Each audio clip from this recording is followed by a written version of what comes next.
President Trump is heading into a high-stakes week. Among the most hotly anticipated events tomorrow, James Comey, the FBI director, will publicly answer questions about the president's wiretapping claims and Russia's alleged meddling in the presidential election. This morning, President Trump remains in West Palm Beach, and that's where we find our David Wright. David, good morning to you.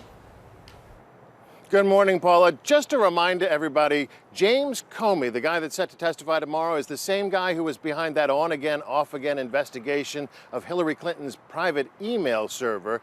He had a big influence on the election, and he's back again. The setting this time, the House Intelligence Committee. It promises to be a blockbuster. The two big topics, Russia and wiretapping.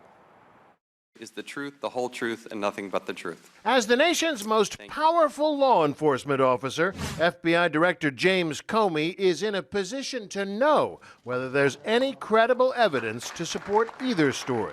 One, advanced by Trump's critics, that representatives of Trump's campaign may have colluded with Russia to influence the election. The other, tweeted out by the president himself, alleging that President Obama bugged the phones at Trump Tower. Director Comey, have you seen any evidence that President Obama wiretapped Trump Tower? Last week, Comey briefed several top senators behind closed doors.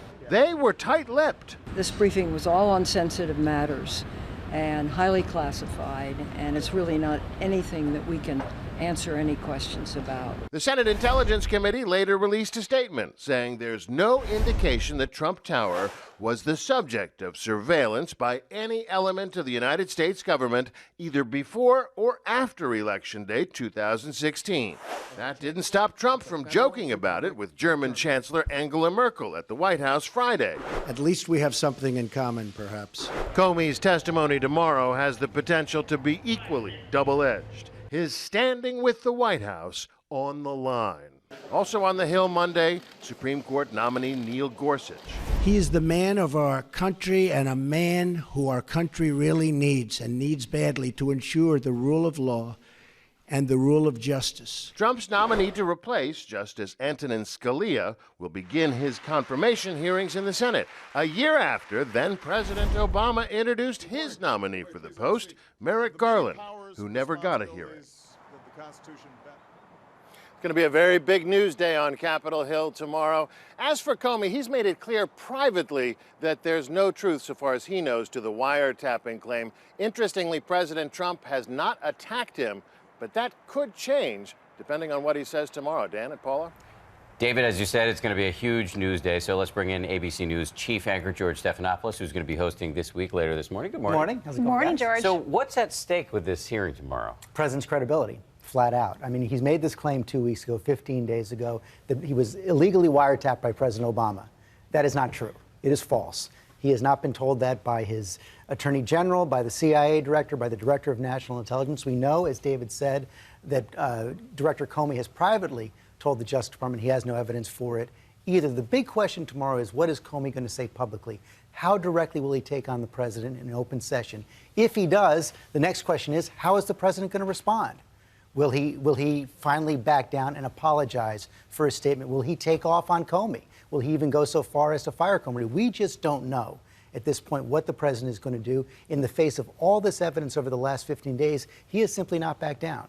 So much intrigue. It should be riveting. We also mentioned the Supreme Court hearings for Neil Gorsuch will begin tomorrow. He's been the beneficiary of vast bipartisan support in the past, but do you think Democrats are going to be aggressive? Do you expect him to still get the nomination? I think they're going to ask a lot of aggressive questions. I think in the end, the question is how many Democrats will actually vote for him, or will they be united in opposition? In the end, I don't think it's going to matter even if Democrats are united in opposition. The Republicans have made it very, very clear that they will change the rules and allow him to be passed by a majority of 51 senators, and there are enough Republicans to do that if the Democrats maintain the opposition. As you watch the hearings go forward, Democrats will be raising a lot of questions.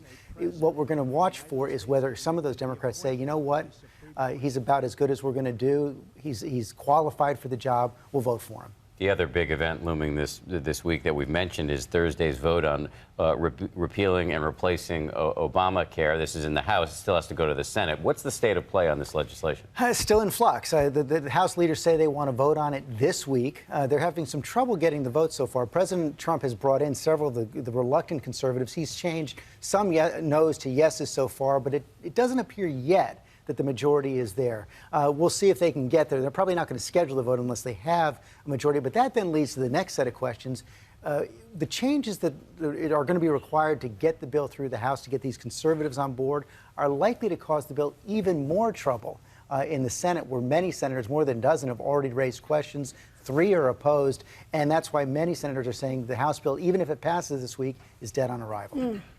George Stephanopoulos, always great to have your analysis on a Sunday morning. We really appreciate it. I want to remind everybody, George has a big show this morning. He's going to go one-on-one with the Health and Human Services Secretary Tom Price and Senator Rand Paul about the Republican health care plan. Plus, ahead of tomorrow's pivotal House Intelligence hearing, he's going to talk to 2 key committee members. It's all coming up on This Week right here on ABC.